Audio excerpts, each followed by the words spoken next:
Welcome back to another episode of Rock Boys Football. Marcus Freeman, Notre Dame. This is a football team that is turning into one of the most complete teams that you see in all of college football. What does Notre Dame not do at a very high level? They got a quarterback that you trust, even though CJ Carr did not play his best game against Pitt. There are not many quarterbacks across the country that I trust more than CJ Carr.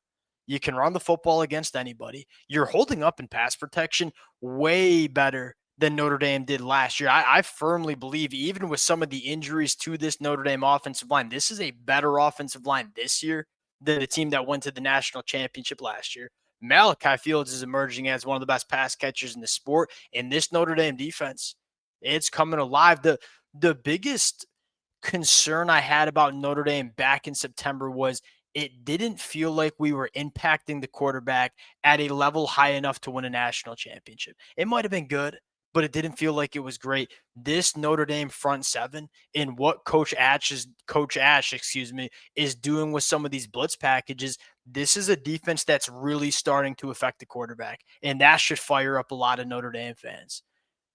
It's kind of the conversation that we had last year with Ohio State. Like Notre Dame at times, especially in September, did not look like a national championship team. They are slowly forming into that team. And I'll say this, if they continue to win, they're going to be in the playoffs. If they continue to play like this, they're going to have a chance to win a national championship. I firmly believe that about Notre Dame. This team is playing their best football when it matters most. And that's why you pay Marcus Freeman the big bucks. And that's why every team across the country that's looking for a head coach is contacting Marcus Freeman because he's one of the best in the game. Got a lot of storylines I want to get into. It wasn't the prettiest game from Notre Dame, but it was quiet dominance. Before we do, and as always, the Notre Dame fans appreciate you guys and buckle in. I think this is going to be a really, really freaking fun team to talk about in the back half of 2025. Appreciate you guys. If y'all do enjoy the content, consider subscribing to the channel. Without further ado, let's start by giving some credit to Pitt. I don't think Pitt is a playoff team, but they're a really dangerous team on defense. They're only giving up 4.6 yards per play, 13th in the country, only allowing 2.5 yards per carry. That was top 5. Like this was a top 5 rushing defense in the country heading into this matchup. Notre Dame was able to run the football for damn near 200 yards, and it's an offense that can score like 37 points per game scored throughout 2025. That's 11th best in the country. They can get after the passer. They can stop the run. They can score points on offense. This is a very quality, dangerous Pitt team that Notre Dame handled.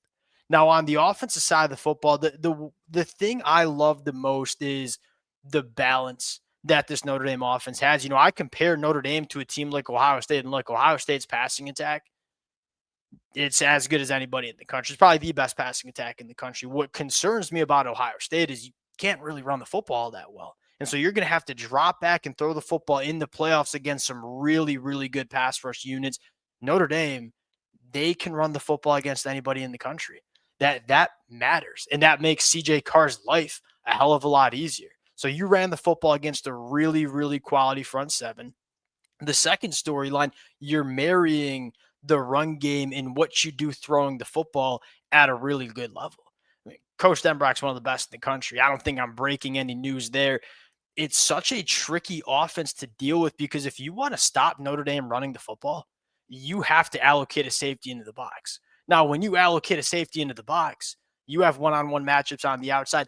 Last year, Riley Leonard wasn't a quarterback that could threaten teams vertically. I don't think Notre Dame had pass catchers that necessarily scared the best teams in the country working vertically.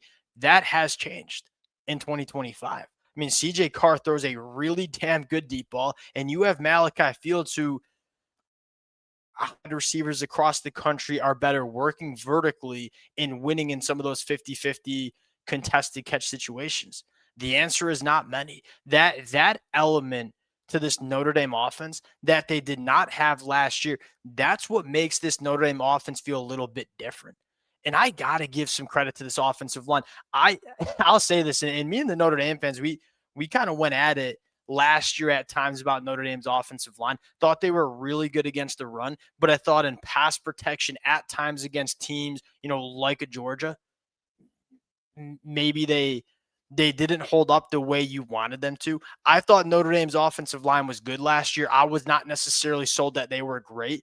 I think this is a really damn good offensive line this year. And what I was most, what I would say, impressed by is that number one, Notre Dame's dealt with injuries on the offensive line. It's been a brand new starting five, a decent amount over the last couple of weeks. And going on the road against this Pitt defense that wants to blitz their absolute tails off. One of my concerns was, hey, how do we pick up all the pressure packages in the linebacker blitz packages that we know damn well Pitt's going to want to throw? I mean, you kept CJ Carr clean 77% of dropbacks. It was not perfect, but it was pretty damn good.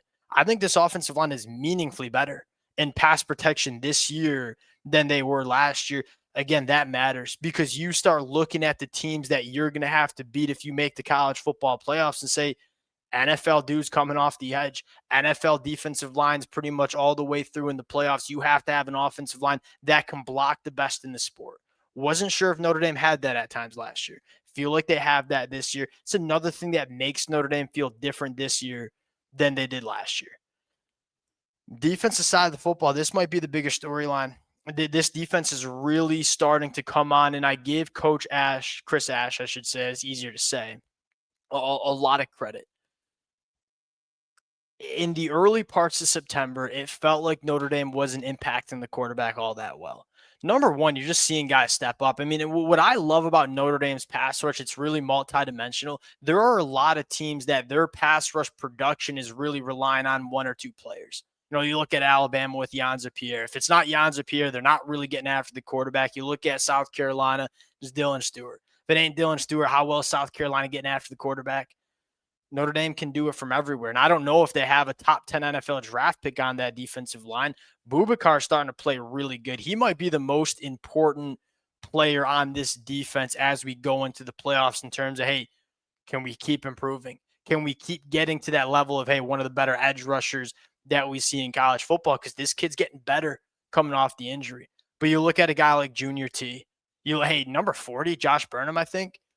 I thought he was really, really disruptive. Doesn't have the juice that Bubakar does coming off the edge, but he's a bruiser and he's really present in the run game, can collapse pockets. It's coming from everywhere, including the linebackers. I mean, you got linebackers that can blitz their tails off. Use them. You have that luxury because you in the back end, Christian Gray and Leonard Moore, that there are not many wide receivers that can separate on those cats. And so you have the luxury of, hey, we can start sending some blitz packages because we're so damn good in the back end. And you're starting to see Notre Dame do that and start to impact the quarterback and stop the run. If you can impact the quarterback and stop the run, it's a recipe for a lot of success. And you saw us forcing some turnovers that were big in that game.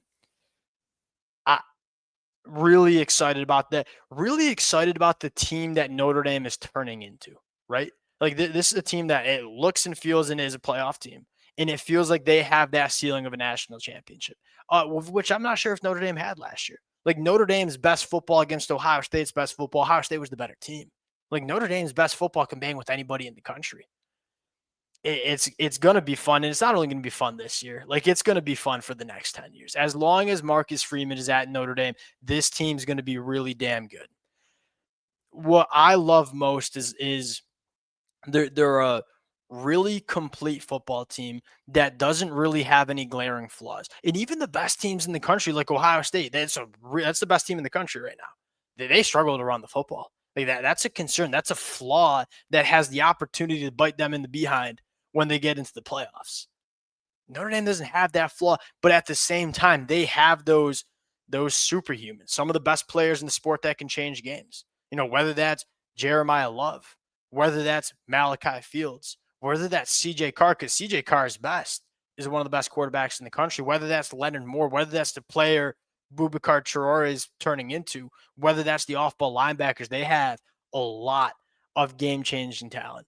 When you combine game-changing talent all over the football field with a really complete team, that's when you know you're dangerous. And that feels to me what Notre Dame is. Very, very fun team to watch down the stretch. It feels like Notre Dame's playing some of the best football across the country.